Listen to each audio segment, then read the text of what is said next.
സാഹിത്യ പ്രസ്ഥാനങ്ങളിലൊക്കെ വളരെയധികം സാന്നിധ്യം ഉണ്ടായിട്ടുണ്ട്. അത് നമ്മുടെ ശാഖാതലങ്ങളിലും ഉള്ള ജനങ്ങളുമായിട്ട് സംവദിക്കുകയും അതുപോലെ തന്നെ അവരെയൊക്കെ ഈ കാര്യങ്ങളിൽ പങ്കെടുപ്പിക്കുകയും ചെയ്യുന്ന ഒരു രീതിയാണ്. അത് എരുവേലി ശാഖയിൽ തുടങ്ങിയത് ആ രൂപീകരണവുമായി ബന്ധപ്പെട്ട് മറ്റ് വിവിധ ശാഖകളിലേക്ക് ദിവ്യമാതാവിൻ്റെ നിർദ്ദേശാനുസരണം പോവുകയും അവിടെയൊക്കെ ഈ തരത്തിലുള്ള ഒരു മാറ്റങ്ങൾ വരുത്തുകയും വ്യതിയാനങ്ങൾ വരുത്തുകയും ആ വിശ്വാസികൾക്ക് ഏറ്റവും ഇഷ്ടപ്പെടുന്ന രീതിയിലുള്ള അവർക്ക് അനുയോജ്യമായ രീതിയിലുള്ള കാര്യങ്ങൾ അവരെ ബോധ്യപ്പെടുത്തുകയും അവരിലെ കലാകാരന്മാരെയൊക്കെ തിരഞ്ഞെടുക്കുകയും അല്ലെങ്കിൽ ആ കലയുടെ ആ സാന്നിധ്യമുള്ളവരെയൊക്കെ അവർ തിരിച്ചറിയുകയും അവരെ കൊണ്ട് പാട്ട് പാടി അതുപോലെ അവരിൽ എന്ത് കലയാണ് ഉള്ളത് ആ കലയെ വികസിപ്പിക്കാനുള്ള ഒരു പ്രോത്സാഹനം കൊടുക്കാനുള്ള മനസ്സ് എപ്പോഴും കാണിച്ചു. അതിൻ്റെ ഏറ്റവും ഒരു ഉദാഹരണമാണ് നമ്മുടെ മുട്ടപ്പള്ളി ശാഖ എന്ന് പറയുന്നത്. മുട്ടപ്പള്ളി ശാഖയിലെ ഒരു ആൾക്കാർ മുഴുവൻ അങ്ങോട്ട് ചേക്കേറുന്ന ഒരു സംവിധാനമായിരുന്നു. മുട്ടപ്പള്ളി ആ ഏരിയ എന്നൊക്കെ ഈ വസ്തു പതിച്ചു കൊടുക്കുന്ന ഒരു കാലഘട്ടം പിയാനിസ്റ്റിലെ വിവിധ ശാഖകളിൽ അല്ലെങ്കിൽ വിവിധ ഇടങ്ങളിൽ പിയാനിസ്റ്റ് വിശ്വാസികളായിട്ടുള്ളവർ ഒരുപാട് പേര് അവിടെ ഒരു സാംസ്കാരിക കേന്ദ്രം കൂടെയായിരുന്നു മുട്ടപ്പള്ളിയിൽ. അവിടെ തിരുമേനി ഒരു ഗായക സംഘം തിരുമേനി എഴുതിയൊരു ഗാനമാണ് മണ്ണിൽ ദേവൻ പിറന്നതിനാൽ. ആ പാട്ട് അവിടെ പാടിക്കുക. നമ്മളോടൊപ്പം ഇല്ലാത്ത മേഖലാ ഉപദേഷ്ടാവായിരുന്ന ടി കെ കുട്ടൻച ഒരു പ്രധാന അന്വേഷണം. അദ്ദേഹം നന്നായിട്ട് പാട്ട് പാടുകയും ഹാർമോണിയം വായിക്കുകയും കാതികനും അങ്ങനെ ഒരു പ്രത്യേകത. അങ്ങനെ അവിടെ മുട്ടപ്പള്ളിലൊരു ഗായക സംഘം തന്നെ രൂപീകരിച്ചായിരുന്നു. അന്ന് നമ്മുടെ ജന്മദിനത്തിന് ഗുരുദേവ ജന്മദിനത്തിന് പ്രത്യേക സ്റ്റേജിൽ പ്രത്യേകം ഈ പാട്ടുകൾ പാടിക്കുകയും ഗാനങ്ങൾ പാടിക്കുകയും അതുപോലെ തന്നെ തിരുവനന്തപുരത്ത് ഒരു കലാകുടുംബം ഉണ്ടായിരുന്നു കുന്നുകുഴി. അവിടുത്തെ അച്ഛൻ്റെ പേര് ഫിലിപ്പോസ് എന്നായിരുന്നു. അന്നൊക്കെ ക്രിസ്ത്യൻ പേരാണ്. അദ്ദേഹം അന്ന് അറിയപ്പെടുന്ന ഒരു ഹാർമോണിസ്റ്റും അതുപോലെ ഗായകനും കഥാപ്രസംഗം നടത്തുന്ന ആളുമൊക്കെ ആയിരുന്നു. അദ്ദേഹത്തെ ആ തിരുവനന്തപുരം കോർപ്പറേഷനിലെ വിവിധ പരിപാടികളിലൊക്കെയും ഇവരൊക്കെ കലാപരിപാടികൾ നടത്തുന്നതായിട്ട് അറിഞ്ഞിട്ട് അവരെയൊക്കെ ഈ എരുവേലി കൊണ്ടുവന്ന് ഈ കലാപരിപാടികൾ നടത്തുന്ന ഒരു സംവിധാനം ആചാര്യൻ. അദ്ദേഹത്തിൻ്റെ മക്കളും എല്ലാം കലാകാരന്മാരും കലാകാരികളുമാണ്. അതിൽ മൂത്താൾ കൃഷ്ണമ്മ എന്ന് പറയും. കൃഷ്ണമ്മ എന്ന് പറയുന്ന ആള് നന്നായിട്ട് കഥാപ്രസംഗം പറയും. അങ്ങനെ ഒരിക്കൽ എരവേലിൽ ഗുരുദേവൻ്റെ ജന്മദിനത്തിന് ഇന്ന് മണി കെട്ടിയിരിക്കുന്നതിൻ്റെ ഇപ്പുറത്ത് ആ മണിസൗധത്തിൻ്റെ അവിടെ ആയിരുന്നു നമ്മുടെ സ്റ്റേജ്. വടക്കോട്ട് തിരിഞ്ഞു ആ സ്റ്റേജ് അവിടെ കുമാരനാശൻ്റെ ചണ്ടാല വിഷി എന്നുള്ള ആ കഥാപ്രസംഗം അവതരിപ്പിച്ചതായിട്ട് അന്ന് ആചാര്യഗുരുവായിരുന്നു. അന്ന് ഹാർമോണിസ്റ്റായിട്ട് ഭാഗവരായിട്ട് ഇരുന്നു. ആ കഥ ഭയങ്കര വിജയം. അതുപോലെ അദ്ദേഹത്തിൻ്റെ അവരുടെ അനിയത്തിയാണ് പി ലീലാമാധവൻ. അതായത് സംഗീത കോളേജിലെ പ്രിൻസിപ്പാളായിട്ട് റിട്ടയർ ചെയ്തു. ഇന്ന് നമ്മളോടൊപ്പം ഇല്ല.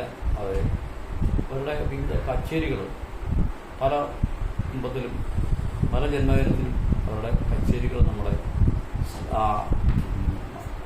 സ്റ്റേജിൽ നടത്താറുണ്ടായിരുന്നു.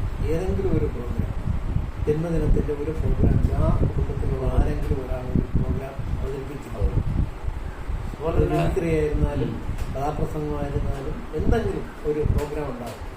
അവരുടെ സഹോദരങ്ങളായിരുന്നു രണ്ടുപേരും. ഒന്ന് കൃഷ്ണൻകുട്ടി, അന്ന് മിമിക്രിയൊന്നും ഇല്ലെങ്കിലും ഹാസ്യ കലാപ്രകടനം എന്നാണ് അന്ന് അറിയപ്പെടുന്നത്. അത് അവതരിപ്പിച്ചിട്ടുണ്ട് നമ്മുടെ ഈ സ്റ്റേജിൽ.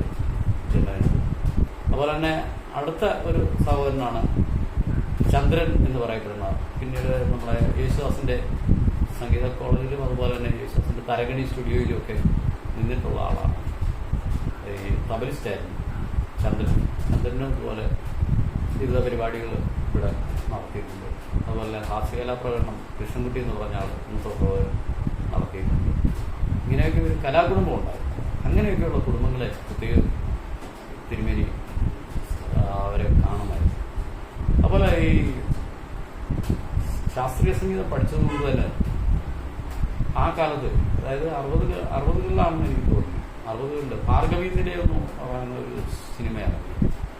അതിൽ പാട്ടിലൊക്കെ ശ്രദ്ധിച്ചിട്ട് തിരുമേനിക്ക് ഏറ്റവും ഇഷ്ടപ്പെട്ടൊരു പാട്ടാണ് ഈ യേശുദാസ് പാടുന്ന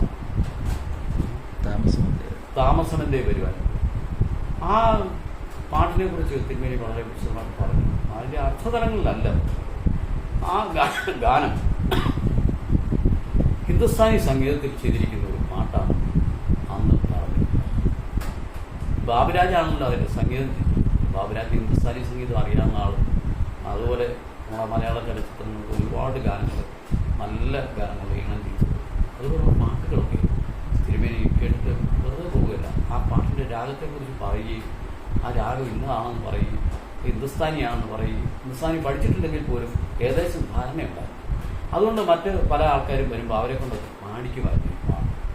അതിൽ ഏറ്റവും പ്രധാനപ്പെട്ട കോതാനി ശാഖയിൽപ്പെട്ട ഇന്ന് നമ്മുടെ ഡോക്ടർ രവികുമാർ തങ്കപ്രസാദിൻ്റെ മകൻ കല്യാണം കഴിച്ചിരിക്കുന്ന ബിന്ദുവിൻ്റെ അച്ഛൻ സോമൻ അധ്യാപകനായിരുന്നു. അദ്ദേഹത്തെ കൊണ്ട് ഈ പാട്ട് പഠിക്കുക. അതൊരു പ്രാവശ്യമല്ല പഠിക്കുന്നത്, പല സമയത്ത് പല പ്രാവശ്യമായിട്ട്, ഒരു ദിവസം തന്നെ പല പ്രാവശ്യമായിട്ട് ഇത് പാടിക്കുന്നൊരു ഒരു രീതി കേട്ട് ആസ്വദിക്കുക.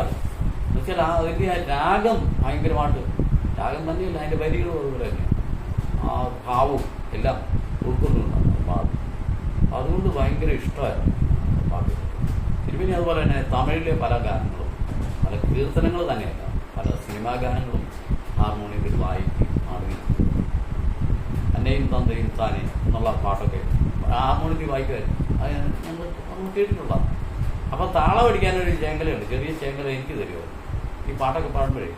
ചേങ്കല അടിക്കണം താളം. ഇതിങ്ങനെ അടിക്കുന്നത് ആദ്യ താളം, മറ്റേ ഒന്നടിച്ചേച്ച് പിന്നെ കുറച്ച് കഴിഞ്ഞിട്ട് അത് വീണ്ടും ഒന്നടിക്കുന്നത്, അത് ത്രിപുടയോ അങ്ങനെ ഇങ്ങനെ ഓരോ രാഗങ്ങളുടെ അതോടൊപ്പം തന്നെ ആ രാഗത്തിൻ്റെ താളവും ഇന്നതാണ് പറയുന്നത്.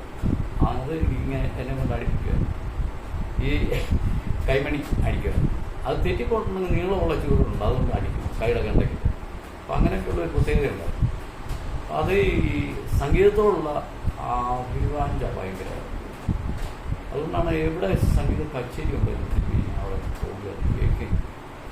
അതുപോലെ തന്നെ ഉണ്ണുണ്ണി സാറിൻ്റെ പരിപാടികൾക്കൊക്കെ ഈ കൺവെൻഷന്, അതുപോലെ മാരാമൺ കൺവെൻഷൻ, ഇങ്ങനെയുള്ള കൺവെൻഷനുകളിലൊക്കെ കേൾക്കാനും അവരുടെ പ്രസംഗങ്ങൾ കേൾക്കാനും അതിൻ്റെ ഇംഗ്ലീഷ് പ്രസംഗങ്ങൾ. അന്ന് ഈ ബ്രിട്ടീഷുകാർ വരുമായിരുന്നുണ്ട്, ഇംഗ്ലീഷുകാർ വരിക. ഇംഗ്ലീഷുകാരുടെ പ്രസംഗം കേൾക്കാനായിട്ട് വളരെ പ്രത്യേകതയാണ്. അത് കേട്ടിട്ട് അതിൻ്റെ പരിഭാഷ അവിടെ തന്നെ നിന്ന് പറയുകയും ചെയ്യും. ആരോട് കൂടെ വരുന്നത് ഒത്തിരി പേരൊന്നും കാണുകയല്ല, കുറച്ച് പേരൊക്കെ കാണും. ഇന്നും ആ മാവ് അവിടെ നിൽപ്പുണ്ട്, ഇവിടെ എബ്രോൺപുരത്തെ IPCയുടെ ആ മാവിൻ്റെ ചുവട് മാറി നിന്ന് ഇത് കേൾക്കുമായിരുന്നു, പ്രസംഗം കേൾക്കുകയും അതിൻ്റെ ഇത് പറയുകയും ചെയ്യും. അതൊരു പ്രത്യേകതയുണ്ടായിരുന്നു. നമ്മുടെ ഒരു വീട് കല്ലുമാനിക്കലുണ്ടായിരുന്നു, ആനിക്കാട്ട് കുഞ്ഞു. അങ്ങോട്ട് പോകുമ്പോൾ, കുമ്പനാട്ടിന് പോകുമ്പോൾ അവിടുത്തെ അമ്മയെ വിളിച്ചിട്ട് പറയും, തള്ളേ തിരിച്ചു വരുമ്പോൾ ചെണ്ടമുറിയും കാപ്പ കുടിയും വെച്ചേക്കണമെന്ന് പറഞ്ഞു, കട്ടൻ കാപ്പി. അത് പറഞ്ഞിട്ട് അങ്ങോട്ട് പോകും. തിരിച്ചു വരുമ്പോൾ അമ്മ എവിടെ നിന്നേലും കപ്പ കുഴുങ്ങി മുളക് കുഴച്ച് ഓക്കെ ആക്കി വെച്ചിരിക്കും. അത് കഴിച്ചിട്ട് എരവേലിക്ക് പോകും. അങ്ങനൊരു പ്രത്യേകത. അതുപോലെ ഉണ്ണുണ്ണി സാറുമൊക്കെ ആയിട്ട് നല്ല ബന്ധമായിരുന്നു, അറിയാമായിരുന്നു. ഗുരുദേവനും ആയിട്ട് ഗുരുദേവൻ്റെ കൂടെ യോഗം നടത്തി ചെയ്തിട്ടുള്ള ആളാണ് IPCയുടെ സ്ഥാപകൻ ഉണ്ണുണ്ണി സാർ. അവരെയൊക്കെ അറിയാമായിരുന്നു. അതുപോലെ ആ കാലഘട്ടത്തിലൊക്കെ BRTSകാരായിരുന്നു കൂടുതലൊക്കെ അവരൊക്കെ ആയിട്ട് ബന്ധപ്പെടുകയും. അതുപോലെ നല്ല രീതിയിലുള്ള കലാബോധ്യങ്ങൾ. അതുപോലെ നമ്മുടെ ഇവിടെ ഒരു, അതായത് വീടിൻ്റെ ശാഖയിൽ വെങ്ങളത്തും ശാഖയിൽ ഈ ശാസ്ത്രീയ സംഗീതം പഠിച്ച ഒരു സംഗീത അധ്യാപിക, അവരുടെ പേര് ജാനകി, എനിക്ക് ഇപ്പോഴും ഓർമ്മയുണ്ട്. അവരെ കൊണ്ട് ഗുരുദേവൻ്റെ പാട്ടുകൾ ആ രാഗത്തിൽ അത് പറഞ്ഞു കൊടുത്തിട്ട് അവർ കാണിക്കുന്നത്. സ്വർഗമഠമൊക്കെ ഒരു സ്പീഡിലായിരുന്നു, അത് ഒരു താളബോധത്തോടു കൂടി അത് അടിക്കുകയും അത് പാടിക്കുകയും. അതുപോലെ വയലിനിസ്റ്റ് ഒരാളെ വരുത്തുകയും ചെയ്യാം അവരുടെ കൂടെ, ഹാർമോണിയം ചെയ്തിട്ട് കൊടുക്കുകയും അങ്ങനെ ഒരു രീതി ഉണ്ടായിരുന്നു. അങ്ങനെ നമ്മളെ പല ആൾക്കാരെ കൊണ്ടും ഇതുപോലെ കല പ്രോത്സാഹിപ്പിക്കുകയും അവരെ കൊണ്ട് പാടിക്കുകയും അതുപോലെ അവരെ കൊണ്ട് ഏത് രീതിയിലാണ് അവർ ചെയ്യുന്ന കല അത് ചെയ്യിപ്പിക്കുകയും ചെയ്യുക. അത് പ്രത്യേകത. അടിയന്തരാവസ്ഥക്കാലത്ത് TK കുട്ടൻ ഞാൻ ജയിലിലായിരുന്നു. ഞാൻ നല്ലതായിട്ട് കഥാപ്രസംഗം പറയുമായിരുന്നു. അതോടൊപ്പം തന്നെ നല്ല മൃഗയായിരുന്നു. പുള്ളിയുടെ ഏറ്റവും വലിയ പ്രത്യേകത എന്ന് പറഞ്ഞാൽ ടി കെ കുട്ടൻ എന്ന് പറയുന്ന ആള് പാടുമ്പോൾ മൃഗ കൂടുതൽ അത് കേട്ടിട്ടുണ്ടാകുമല്ലോ. ആ മൃഗ കൂടുതലുള്ളത് ആ കുട്ടൻ്റെ മൃഗ കൂടുതൽ ആൾക്ക് എനിക്ക് ആ ഹാർമോണിയം ശ്രുതി ഇടണം പറയുമായിരുന്നു. അങ്ങനെ പാടിക്കുമായിരുന്നു സ്ഥിരമായിട്ട്. എപ്പോൾ വന്നാലും വിളിപ്പിക്കുമായിരുന്നു. അങ്ങനെ ഒരു പ്രത്യേകതയുണ്ട്. പിന്നെ അതാണ് കലാ സാംസ്കാരിക കേന്ദ്രങ്ങളിൽ ഒക്കെ ഉള്ള ആ ഒരു ഇടപെടൽ നല്ല ഇതായിരുന്നു. സാഹിത്യത്തിൽ ഏറ്റവും കൂടുതൽ തിരുമേനി പഠിച്ചത് ഇംഗ്ലീഷ് സാഹിത്യമായിരുന്നല്ലോ. ഇംഗ്ലീഷ് സാഹിത്യമായിരുന്നു ബിരുദമെടുത്ത ആ സാഹിത്യത്തിൽ ഒരുപാട് കാര്യങ്ങൾ സംസാരിക്കുക. അതുപോലെ തന്നെ ലേഖനങ്ങളൊക്കെ തിരുമേനി. അതിൽ ഒരു പ്രധാനപ്പെട്ട ലേഖനമാണ് ഹിന്ദുമത വികാസ പരിണാമങ്ങളിലൂടെ എന്ന് പറഞ്ഞൊരു ലേഖനം. അത് ഏറ്റവും പ്രധാനപ്പെട്ട ഒരു കാര്യമാണ്. ആ ലേഖനത്തിൽ തിരുമേനി പ്രത്യേകിച്ച് സൂചിപ്പിക്കുന്ന ഒരു കാര്യം, ഹിന്ദുമതം ആരാണത് ഉണ്ടാക്കിയതെന്നും ആരുടെ കാലത്താണിത് ഉണ്ടായതെന്നും എന്നുണ്ടായതെന്നും ഒന്നുമുള്ള ഒരു കൃത്യത ഇതുവരെ ഒരു ചരിത്രകാരന്മാർക്കും കിട്ടിയിട്ടില്ല. തിരുമേനി അത് വളരെ വ്യക്തമായിട്ട് പറയുന്നു. ഹിന്ദുമതം ഈ കാലാന്തരത്തിൽ ഇങ്ങനെ വന്നിട്ട് ആ കാലത്തിനനുസരിച്ചുള്ള മാറ്റങ്ങൾ വരുത്തി അപ്പോൾ മുന്നോട്ട് പോയിക്കൊണ്ടിരിക്കുക. അതിനെക്കുറിച്ച് അങ്ങനെയാണ് അത് ആ ലേഖനത്തിൽ സൂചിപ്പിക്കുന്നത്. പിന്നെ മറ്റൊരു ആധ്യാത്മികതയെക്കുറിച്ചും ഒരു ലേഖനം. പിന്നെ നമുക്ക് ആധ്യാത്മികത്തിലുള്ള പല കാര്യങ്ങളും ഒരുപാട് കാര്യങ്ങളൊന്നും ചെയ്തില്ല. 4-5 ലേഖനങ്ങൾ ഇങ്ങനെ എഴുതി. അത് കൂടുതലും ഇംഗ്ലീഷിലാണ് കൂടുതലും മറ്റ് കാര്യങ്ങളൊക്കെ എന്നിരുന്നാലും മറ്റ് സബ്ജക്റ്റുകളിലുള്ള ചരിത്രത്തിലും അതുപോലെ തന്നെ ബാക്കി പല ജ്യോതിശാസ്ത്രം അങ്ങനെയുള്ള പല ഉപവിഭാഗങ്ങളുള്ള സബ്ജക്റ്റിൽ പഠിച്ച് ഭയങ്കര നോളജ് അറിവായി. അങ്ങനെ ഒരു അറിവുണ്ട്. അത് ഒരിക്കലും വാസ്തുശാസ്ത്രം, ജ്യോതിശാസ്ത്രം, ശാസ്ത്രം വ്യത്യസ്തമാക്കിയിട്ടുണ്ട്. ഏത് സബ്ജക്റ്റിലോട്ട് പോയിരുന്നാലും അതിനൊരു ചോദ്യത്തിന് മറുപടി അതായത് ഒരു അനുഭവം എന്ന് പറയുന്നത് ഒരിക്കലേ തിരുമേനി ഇങ്ങനെ ഒരു ദിവസം വൈകിട്ട് കിടന്ന് ഒരു ദിവസം രാവിലെ എഴുന്നേറ്റപ്പോൾ വളരെ മൂകമായിട്ട് ഇങ്ങനെ ഇരുന്നിട്ട് എന്നോട് പറഞ്ഞു, ചാലയിൽ മത്തായി എന്ന് പറയുന്നത് ഗുരുദേവൻ്റെ മച്ചുരിയുടെ മകൻ, അമ്മാവൻ്റെ മകളുടെ മകനാണ്.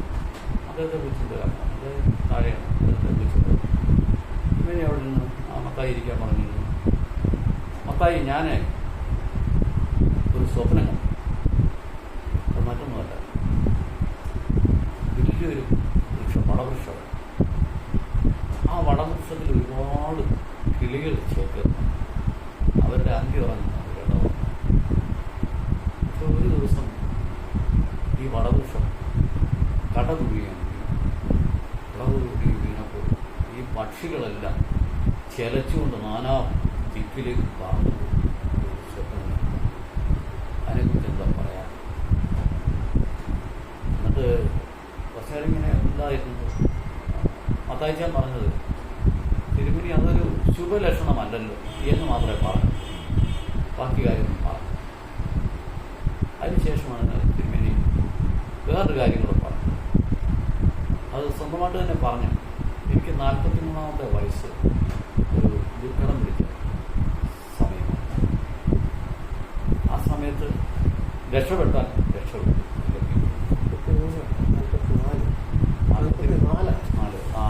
43-ലാണ് ഇത് പറയുന്നത്. 43 വയസ്സ്.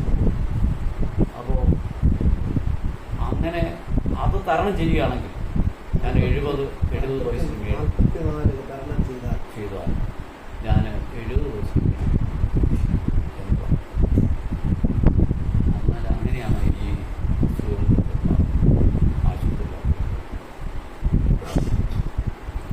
ആശുപത്രിയിൽ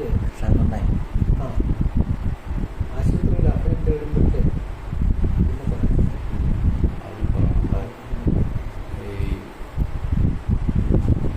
ശരമാറ്റോ ആയി ബന്ധപ്പെട്ട്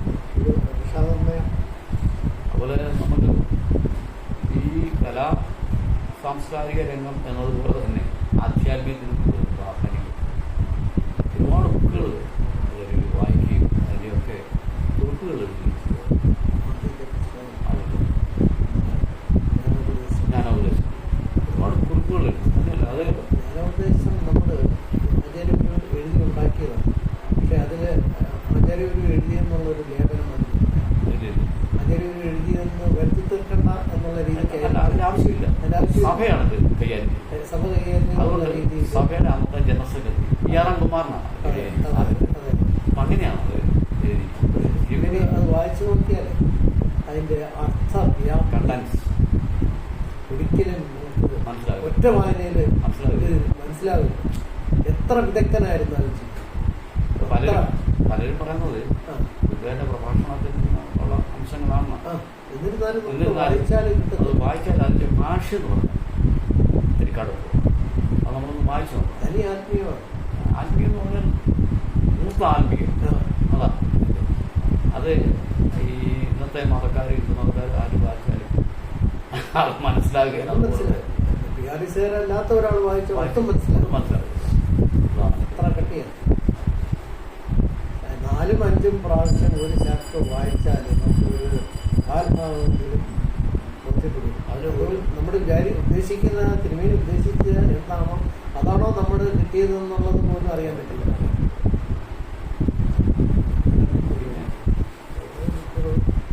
ഇതാണ് മെയിനായിട്ട്. അതുപോലെ തന്നെ ഡിഫറെൻ്റ് വിദ്യാഭ്യാസം കഴിഞ്ഞിട്ട് വന്നതിന് ശേഷമാണ് 1953 സംഘവിലാസും അതുപോലെ തന്നെ നമ്മുടെ പ്രസിദ്ധ മണ്ഡപവും അതിൻ്റെ തറക്കല്ലും ഈ 2 കെട്ടിടങ്ങളുടെയും എഞ്ചിനീയർമാരെന്ന് പറയുന്നത് തിരുനെല്വേലിയിലുള്ള സുസന്തോനിയും അദ്ദേഹത്തിൻ്റെ അനിയൻ എന്ന് പറയുന്ന ആൾ. ഇവർ 2 പേരും അവരെ 2 പേരെയും തിരുവേനി ഇവിടെ വരുത്തി. അതുപോലെ ഗുരുദേവൻ്റെയും ഗുരുദേവ പ്രഭാഷണത്തോടെയും അമ്മച്ചി ഇവരുടെ നിർദ്ദേശാനുസരണം ഇതിൻ്റെ ഒരു രൂപം ഒരു പ്ലാൻ ഗുരുദേവൻ്റെ സാന്നിധ്യത്തിൽ അവിടെ വെച്ച് അത് എഞ്ചിനീയർമാരല്ല, തിരുമേനിയും ഗുരുദേവനും ഇരിക്കുന്ന മണ്ഡപത്തിൻ്റെ അവിടെ പ്രത്യേക കസേരയൊക്കെ ഇട്ട് അവിടെ നിന്നാണ് അവിടെ കൈകാര്യം ചെയ്തത്. അങ്ങനെ ഒരു രൂപം പ്ലാൻ കെട്ടിടം അത് ആ പ്ലാൻ കെട്ടിടമാണ് നമ്മൾ കാണുന്നത്. ഗുരുദേവൻ്റെ വിശുദ്ധമാണ്. അതിന് 53 തറക്കല്ലിൽ പെട്ടെന്ന് നമുക്ക് വിശുദ്ധ മണ്ഡപം പറയാൻ പറ്റില്ല. പക്ഷേ സംഘവിലാസം വളരെ പെട്ടെന്ന് തന്നെ പണി തീർത്തു. നേരത്തെ നമ്മൾ സൂചിപ്പിച്ചതുപോലെ അതിൻ്റെ തടി കാര്യങ്ങളൊക്കെ പെൺകുട്ടിയച്ഛനായിരുന്നു കൊടുത്തത്. അത് പ്രകാരം നമ്മുടെ ആശാരിമാർ തന്നെയാണ് അതിൻ്റെ പണികളെല്ലാം നടത്തിയത്. കുരിശിമാരുണ്ട്. അങ്ങനെയാണ് സംഘവിലാസം അവിടെ 13 മുറികളാണ്. അത് ഈ 13 മുറികളുള്ള ഒരു കെട്ടിടം. ഇന്നിപ്പം അവിടെ വാഴ്ചയുടെ വെച്ചിട്ട് വ്യത്യാസങ്ങൾ വരുത്തിയിട്ടുണ്ടെങ്കിലും ആദ്യത്തെ രീതി അതായിരുന്നു. 2 പഠിപ്പുരയുണ്ടായിരുന്നു. പുറയിലും ഉണ്ടായിരുന്നു, മുൻവശത്തും ഉണ്ടായിരുന്നു. കുടിലിനോട് ചേർന്ന് കുടിലിൻ്റെ അപ്പുറത്ത് എൽ ഷേപ്പിൽ ഒരു അടുക്കള. സംഘവിലാസത്തിന് അടുക്കളയില്ല. സംഘവിലാസത്തിന് അടുക്കളയോ കക്കൂസോ കുളിമുറിയോ ഒന്നുമില്ല. ഈ 13 മുറികൾ മാത്രം. ഫാനില്ല, AC ഇല്ല, ആരുമില്ല, ഒന്നുമില്ലാത്ത അങ്ങനെയായിരുന്നു.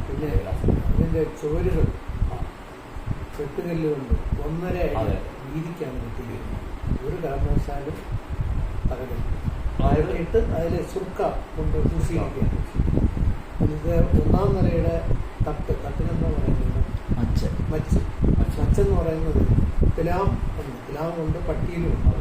അതിൻ്റെ പുറത്ത് ഹോളുള്ള തറകളുണ്ട്.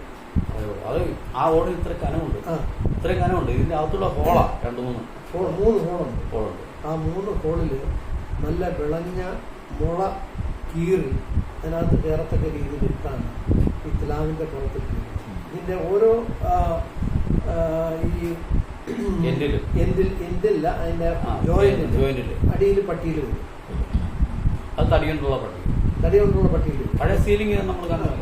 പക്ഷെ ഇത് അതിന്റെ പുറത്ത് ചുർക്ക നിരത്തി ലെവൽ ചെയ്തിട്ട് അതിന്റെ പുറത്ത് സിമെന്റ്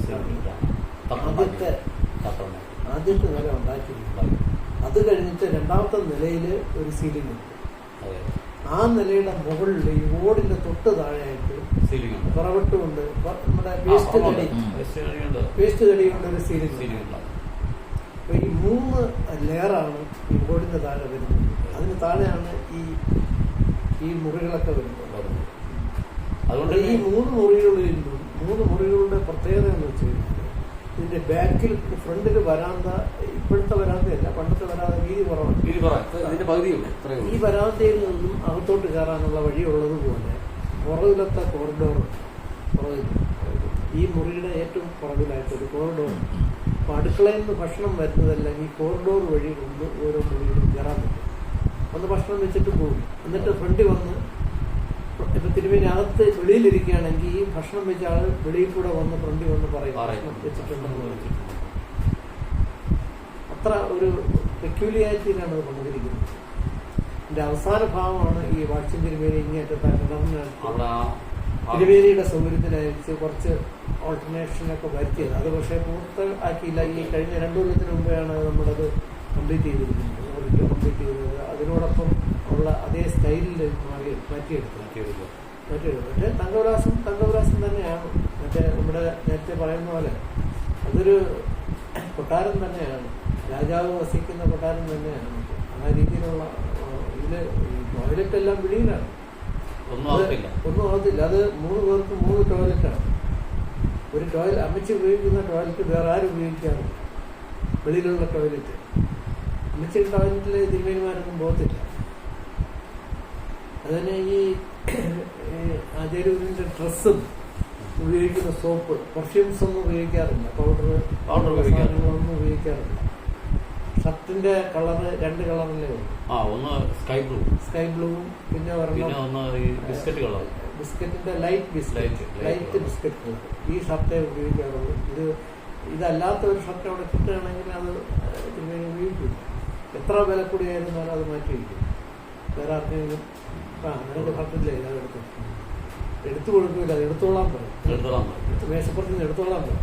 അല്ലാതെ അത് അകത്ത് കൊണ്ടുപോയി സൂക്ഷിച്ചിട്ട് ഇന്നാണ് കൊടുക്കണമെന്ന് പറഞ്ഞിരിക്കുന്നത്. മേശപ്പുറത്തിരിക്കുന്നത് അപ്പം പൈസ അവിടെ മേശപ്പുറം തിരഞ്ഞിരുന്നാലും ഒരാൾ ഒന്നും എഴുന്നില്ല, എൻ്റെ കാശുണ്ടോ, ഇല്ലല്ലോ, അതിൽ നിന്ന് എത്ര രൂപ എടുത്തോന്ന് പറയും. അല്ലാതെ എടുത്തു കൊടുക്കുന്ന അങ്ങനെയില്ല. അതിൽ നിന്ന് ഇത്ര രൂപ അവിടെ പൈസ ഇരിപ്പുണ്ട്, അതിൽ നിന്ന് 10 രൂപ എടുത്തോ അല്ലെങ്കിൽ 5 രൂപ എടുത്തോ എന്ന് പറയും. അത് നമ്മൾ പോയി തിരഞ്ഞെടുക്കും. അത്ര ഒരു വിശാല ഹൃദയത്തോടുകൂടെയാണ് ഈ നമ്മുടെ ആൾക്കാരുടെ. അത് പ്രായം കുറഞ്ഞവരും എല്ലാം ആയിട്ട് ഈ സംസർഗം ചെയ്യുമ്പോഴത്തേക്കും ഒരേ ഭാവമാണ്. ഭാവത്തിന് വ്യത്യാസമുണ്ട്. ആ കാലഘട്ടത്തിൽ ഞാൻ കലാകാരന്മാരെ കുറിച്ച് പറയാൻ വിട്ടുപോയത് അന്ന് ആ കാലഘട്ടത്തിൽ കുമാരനാശന്റെയും ചങ്ങമ്പുഴയുടെ ഒക്കെ കവിതകൾ ഇങ്ങനെ ആൾക്കാർ പാടിക്കൊണ്ട് നടക്കുന്നുണ്ട്. അങ്ങനെ ഈ കവിതകൾ മുഴുവൻ നമ്മുടെ ആൾക്കാരെ, വിദ്യാഭ്യാസം ഇല്ലാത്ത ആൾക്കാർ കാണാതെ പഠിച്ച് പാടുന്ന ഒരു രീതി തിരുമേനികൾ. അത് പഠനം ചെയ്തുകൊണ്ടിരിക്കുന്നതിൻ്റെ ഇടയ്ക്ക് ഈ പാട്ടുകൾ പാടുക കള്ളം പറയല്ല. അതുപോലെ അതിൽ ഒന്ന് മോഹനബാധ അദ്ദേഹത്തെ സംഗീതം പഠിപ്പിച്ച് പുള്ളിയെ കൊണ്ട് പാടിക്കുകയൊക്കെ ചെയ്യുക. പുള്ളിയെ അറിയാമെന്ന് അറിയില്ല. സംസാരം ഉണ്ടാകുമ്പോഴെപ്പോഴും അയ്യോ അപ്പോൾ ഞാൻ തെറ്റിപ്പോയി എന്ന് പറഞ്ഞ് വരുന്ന ഒരാളാണ്. അറിയാമോ? അദ്ദേഹമാണ്. അദ്ദേഹത്തെ കൊണ്ട് ആചാര്യഗുരു ചെയ്യിപ്പിക്കാൻ നിന്നത് സാധകം ചെയ്യാൻ പറയും. മണിമലയാറ്റിൽ പോയി കഴുത്തറ്റം വെള്ളം ഇറങ്ങി നിന്നുണ്ട് സാധകം ചെയ്താൽ ശരിയാവും, നല്ല സംഗീതം അഭ്യസിക്കാൻ പറ്റുമോ, അങ്ങനെ സാധകം ചെയ്യിപ്പിച്ചു. പുള്ളിയുടെ ഉള്ള ശബ്ദം കൂടി ഇല്ലാതായപ്പോൾ വല്ലാത്തൊരു ശബ്ദമായിട്ട്. പിന്നെ അപ്പോൾ ഇദ്ദേഹത്തെ കൊണ്ട് ഒരുപാട് കുസൃതികളും അതിൻ്റെ ഇടയ്ക്ക് നടത്തിയിട്ടുണ്ട്. വീലില്ലാമാധവനും അന്ന് ഈ സംഗീതം പഠിച്ച് നല്ലതായിട്ട് കച്ചേരി നടത്തുന്നതാണ്.